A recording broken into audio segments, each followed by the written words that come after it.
Hello everybody, welcome to the Pak forex academy. मैं हूं मोहम्मद जुबैर सुल्तान और आप देख रहे हैं पाक फॉरेक्स एकेडमी यूट्यूब चैनल या फेसबुक पेज। स्टार्ट करते हैं हम अपना आज का daily forex forecast analysis on 10th of January 2024 को। तो सबसे पहले हम चलते हैं करेंसीज पे, जिसमें फर्स्ट वन हमारे पास है जी AUD USD। AUD USD पे हमने यहाँ पे according to demand and supply अगर हम देखें तो ये मेरे पास लास्ट सप्लाई है और इस लास्ट सप्लाई में मार्केट अब लोअर लो लगाना चाह रही है, बट मार्केट को यहाँ पे मज़ीद सप्लाई नहीं मिल रही। तो इसका मतलब ये है कि हमें मार्केट को यहाँ पे कंसोलिडेशन के बाद जो मैंने बाइंग पैटर्न आपको रात के सेशन में गाइड किया है उसको यहाँ पे आप देख के यहाँ से बाइंग अपॉर्चुनिटीज़ को अवेल कर सकते हैं। तो AUD USD में फिल वक्त मज़ीद सेलिंग नहीं है, ऑल दो कि इसका सेशन भी इस वक्त क्लोज है। नेक्स्ट हमारे पास GBP USD है।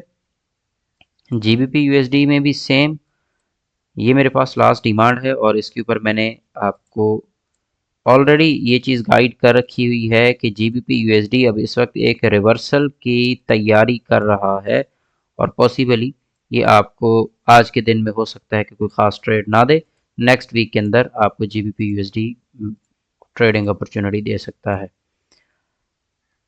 नेक्स्ट हमारे पास है जी यहाँ पे USD JPY, और USD JPY का अगर हम स्ट्रक्चरली यहाँ पे अंदाज़ा लगाएं तो structurally USD JPY by side के लिए बहुत ज़्यादा वीक हो गया हुआ है। तो अब ये आहिस्ता आहिस्ता यहाँ से रिट्रेस यानी कि सेल आने की कोशिश करेगा, क्योंकि मार्केट अगर आप देखें तो इस हाई के बाद बाय साइड पे कोई मजबूत अप साइड पे मार्केट का मूव नहीं आया। और अगर मैं डिमांड एंड सप्लाई को देखूं तो यहाँ पे मुझे डिमांड भी मुसलसल कम होते नज़र आ रही है। अब यहाँ पे एक न्यूज़ प्ले होनी है और इस मार्केट को एकदम यहाँ पे सेल ले आएंगे। नेक्स्ट हमारे पास है जी यूएसडी कैड इस वक्त अपने एक थ्रेशोल्ड एरिया में आ गया है, उस जोन में जहाँ से इसको एक रिजेक्शन मिल सकती है। तो आप इस जोन में, चूँकि यहीं से लास्ट टाइम सप्लाई आई थी, तो इस जोन में ये जो हाईलाइट किया गया है इस जोन में आपने यहाँ पे इसको सेल साइड पे देख सकते हैं। अगर मार्केट यहाँ पे पैटर्न नहीं देती तो वेट करें, यहाँ पे पॉसिबली मार्केट कंसोलिडेट कर सकती है और अगर कंसोलिडेशन में भी चली जाती है तो तब आपके पास ये अप साइड पे ब्रेक करने के चांसेस बढ़ जाएंगे इसके। तो इन दो चीज़ों को देखते हुए USD कैड में अपना नेक्स्ट डिसीजन बना सकते हैं। नेक्स्ट हमारे पास है जी गोल्ड। गोल्ड अभी अपने मीन थ्रेशोल्ड एरिया के ऊपर आया खड़ा है, बट इसमें इंपॉर्टेंट जोन ये है, this is the important zone 2700 का।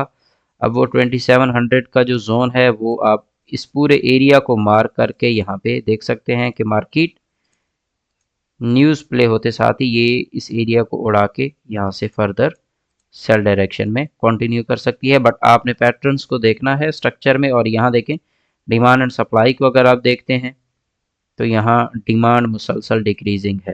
लास्ट ये जो अप साइड पे दो तीन मूव गए इनमें डिमांड नहीं है, ऑल दो यहाँ पे सप्लाई भी नहीं है। बट ऐसा तब होता है जब मार्केट अपने किसी मेजर पॉइंट पे हो, जैसे ये मेरे पास H4 का लेवल है, तो H4 के लेवल पे जब मार्केट आ रही है तो उस जगह पे आपको डिमांड एंड सप्लाई कम नज़र आ रही है। इसका मतलब यहाँ से अब वो एक नया ट्रेडिंग डिसीजन बनाना चाह रहे हैं। नेक्स्ट एनालिसिस में मुलाकात होगी, अपना ख्याल रखिएगा, टेक केयर, अल्लाह हाफिज़।